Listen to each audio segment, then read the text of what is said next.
Hey guys, Irene here. Welcome back to my YouTube channel. Today I will show you 5 of my favorite skin editing tips, so let's get to it. Tip number 1, using spot healing brush with blending modes. So the first thing I'm gonna do is duplicate my layer to make sure that if I mess something up, I can always go back to the original image. And we're gonna make sure that we are on spot healing brush tool. At the top here, you'll see there's different modes that we can choose. And we're mostly going to be using darken and lighten. Let's start with lighten. Now I can go ahead and apply this to any of the darker spots. So any of the little imperfections that we see here. And it actually works pretty well with hair as well. So I'm going to also remove the hair with this tool. The reason why I prefer to use the lighten mode over just the normal one is because we can be a lot more precise here and we can target just the dark spots. I'll show you if I'm gonna move this over a bright spot like her, let's see, over here, it doesn't do anything. See, so it's only gonna be affecting the darker spots. So I'm gonna go ahead and remove any of the imperfections that I see.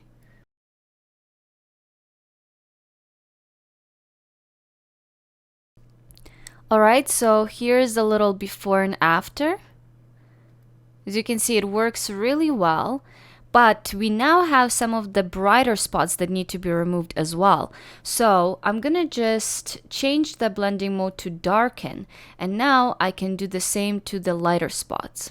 So as you can see, there's a few over here, there's some here, and it's just very easy to remove those. You can see we're still retaining a lot of the skin texture, which is what we want to do. You want to make it look very natural.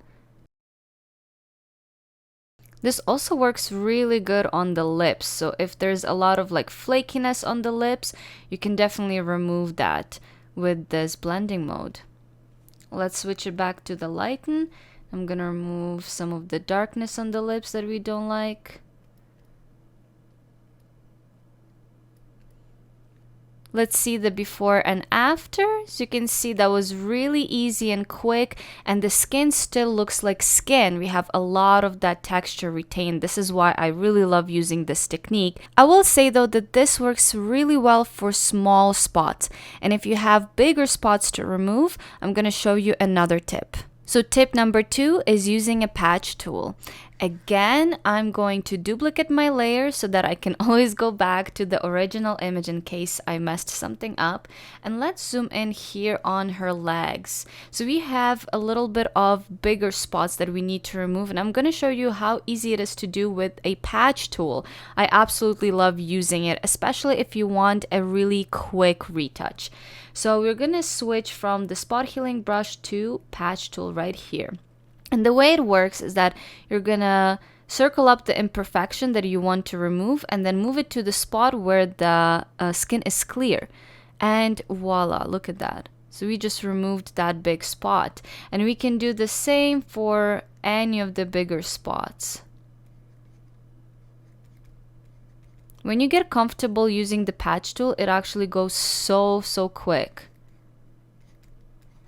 And my favorite way to use it is to use it on the bigger body parts. So something like the arms and legs, where you don't need to retain too much skin texture, but you still want it to be nice and smooth.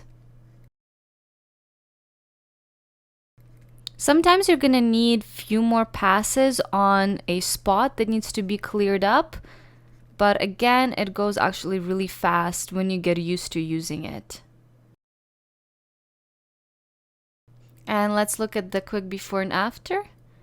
Here's the before and after using the patch tool. I'm going to show you some other ways to use it. Again, I wouldn't really recommend using it the way I'm doing it right now, but if you want to do a very quick retouch, this is how I would normally use the patch tool. So I'm going to select this area and then move it right here. And then you can just go with like smaller patches as well. Smaller patches are a little bit more controlled, and with the bigger patches, there's a lot more of the unpredictable result that can happen. So you can experiment. Some areas of the skin works really well with selecting bigger patches, and then on some it looks better when you select smaller patches. But really, I'm just like looking for any imperfections and just kind of using the patch tool really quickly here. Selecting and dragging, selecting and dragging. I can do the same for this fold, the nasolabial fold. Right here by the mouth. Let's do a little bit on the nose. Can do it here to remove that hair.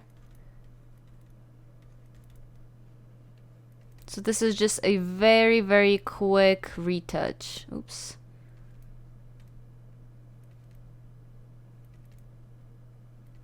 Like I said, sometimes it can be a little bit messy, but there we go, fix that. Sometimes some areas just need a few more passes through it. Okay, so as you can see, that was very quick.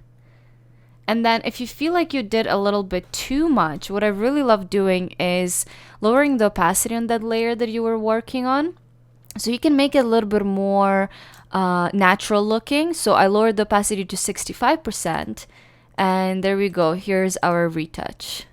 Tip number 3 is painting over the skin, and it's another one of those quick fixes that I normally use just on certain body parts and on the parts where I don't need a lot of texture anyways.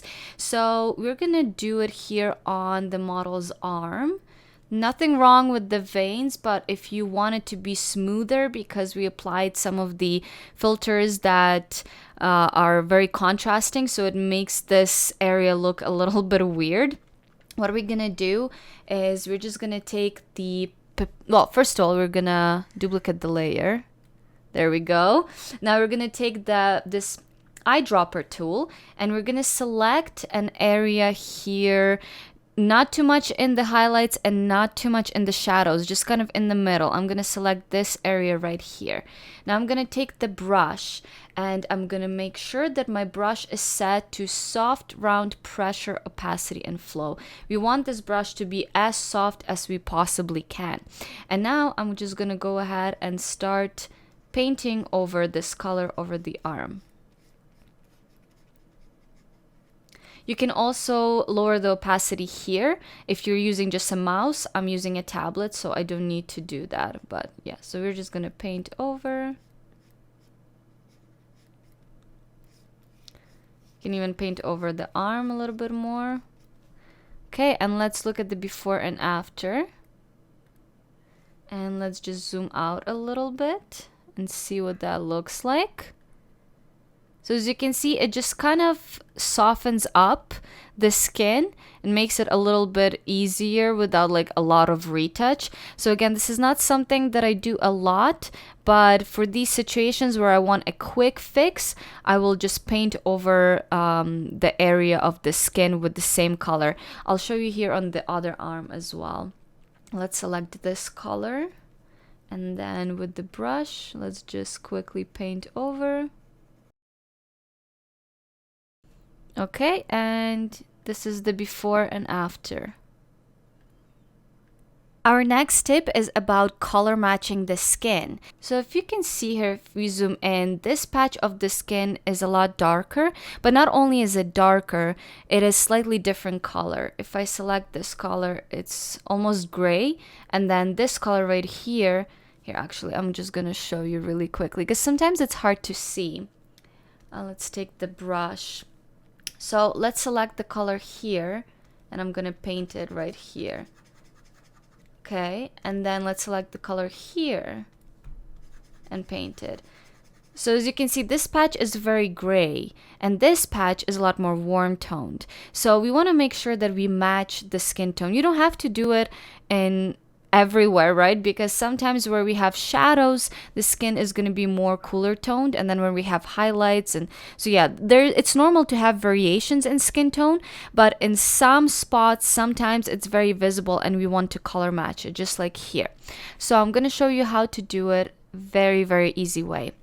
we're going to create an empty layer. So you're just going to press this plus here. So we have our empty layer, and we're going to change the blending mode here to color. So now this blending mode is only affecting the color of the image, nothing else. So now I'm going to take the eyedropper tool and I'm going to sample the color right over here. And now I'm going to take the brush, and just like we had it before, I'm on soft, round, pressure opacity brush. Again, we want our brush to be very soft. And then I'm going to gently brush that color over the areas that we want to change. And as you can see, it's changing the color now.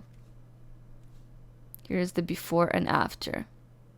Hopefully you guys can see it. Let me zoom it in a little bit more. The before and after. And we're going to do the same exact thing on this side right here. I'm going to take the eyedropper tool. I'm going to select this color right here. Now take my brush and just brush it on to this area. Again, you want to be very soft here. You don't want to go too much. But this is the before and after on those areas. And this is how you can color match the skin on any area. You can do this on the face, on legs, whatever you need to color match it. It's super, super easy. Here's another thing you can do with that same technique. I'm going to show it on this image. So I'm going to create that empty layer, change the blending mode to color. And now I'm going to select her lip color right here. And I'm going to go back into that color. And let's make it a little bit more vibrant. Maybe select, yeah, this color right here. Okay, so now I'm gonna take my brush, and again guys, we are on soft rounded pressure opacity brush, and if you're using just your mouse, then make sure that the opacity and the flow is really low.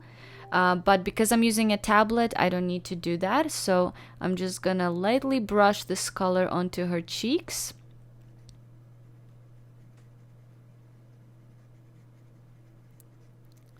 And I'm going to do the same onto her lips. If you remember, this blending mode affects only the color. So we keep all of the texture and everything in the skin, but only changing the color of it. And so we can add this beautiful blush and the lip color onto the lips.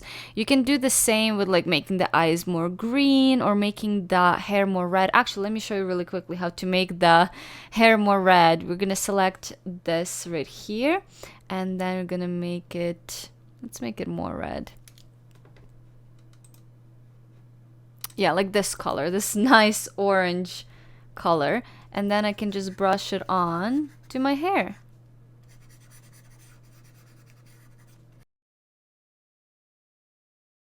Okay, so here it is. And a good thing about doing all this on a different layer is that if you want to, if it's too much, you can always change the opacity. So you can make it a lot more subtle, just like this, at 60%. Next is using a tablet instead of your mouse. This tip is definitely optional, but it's something that really helped me improve my skin editing technique. The tablet makes your work a lot more precise and controlled. Plus, you don't need to go for a super expensive tablet. The one that I'm using is more than 6 years old and it was about $100, but there are even cheaper alternatives for around $40. I will link both in the description. I also recently started using a Rudnyk CT console and I absolutely love it. I have even more control and can navigate through Photoshop faster with it. This gadget is a bit pricey, so it's definitely not a need, but if you edit a lot or can afford it, I would definitely recommend it. You will not want to go back to your mouse after using these, trust me. Alright, I wanted to give you guys just a little bonus tip. So this is something I do in almost every single image and it always looks so good. And it is simply using selective color to give your skin a little bit of a pop. So over here we're gonna select selective color and I'm gonna choose whites. Yes, in this thing we're gonna choose whites and I will make it brighter. Oh, and also make sure that it's not on relative, it's on absolute.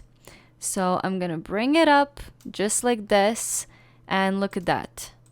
Look at how it brightens up the skin. It just makes it stand out so much. And if you didn't like something around, we can change the color to black to erase. So we can erase that off of any of the spots where I don't want it. And I felt like it was a little bit too much on the nose here.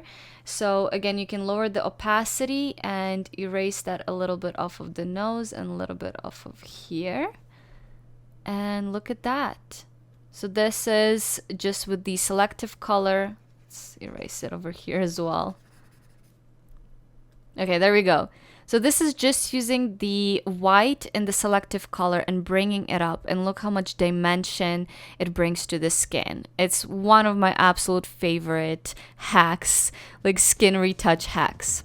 So this is it. I hope you guys enjoyed this video, and if you would like to see more editing tutorials, give this video a like, let me know what you think in the comments down below, subscribe to my channel, and I'll see you guys in my next one. Bye!